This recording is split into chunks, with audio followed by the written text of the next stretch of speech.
திருச்சிற்றம்பலம். ஞானசம்பந்த பெருமான் செய்த அற்புதங்களிலே சென்ற காணொளியிலே ஆண்பனையை பெண்பனையாக மாற்றிய அற்புதத்தை தெரிந்து கொண்டோம். இப்பொழுது பாலை நிலத்தை நெய்தல் நிலமாக மாற்றிய அற்புதத்தை சிந்திக்க உள்ளோம். ஞானசம்பந்த பெருமான் தன்னுடைய தாயார் பிறந்த ஊரான திருநனிப்பள்ளி, இப்பொழுது மாயவரத்துக்கு பக்கத்தில் புஞ்சைன்னு ஒரு ஊர், அதுதான் திருநனிப்பள்ளியின் பழைய ஊர், இப்பொழுது புஞ்சை. அந்த திருநனிப்பள்ளிக்கு யாத்திரையாக செல்கின்றார். அப்பொழுது அந்த ஊரில் இருக்கிற நிலங்கள் எல்லாம் பாலை நிலமாக இருக்கின்றன. நீர் எதுவும் இருக்காது, விளைபொருட்கள் எதுவும் விளையாது.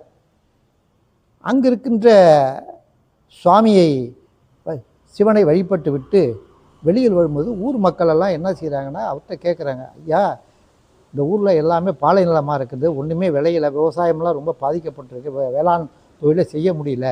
அப்படிங்கும்போது ஞானசம்பந்தர் உடனே ஒரு பதிகம் பாடுகிறார்.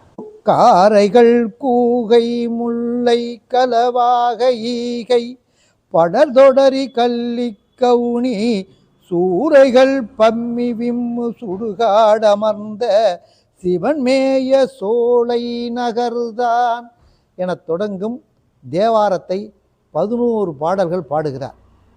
11 பாடல்கள் பாடி முடிந்ததும் அங்கிருந்த பாலை நிலங்கள் எல்லாம் நெய்தல் நிலமாக மாறியது.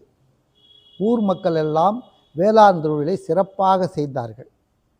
அப்படி சிறப்பாக செய்த நிலம் இப்பொழுது மருத நிலமாகவே மாறி முப்போகமும் விளைந்து விவசாயம் செழிக்கின்றது. வாழை, முல்லை, அவர் சொன்ன மாரி எல்லா பயிர் பொருட்களும் விளைவிக்கக்கூடிய ஒரு நிலமாக இப்பொழுது காவிரி கரையிலே அது இருக்கின்றது, அந்த திருநனிப்பள்ளி ஊர்.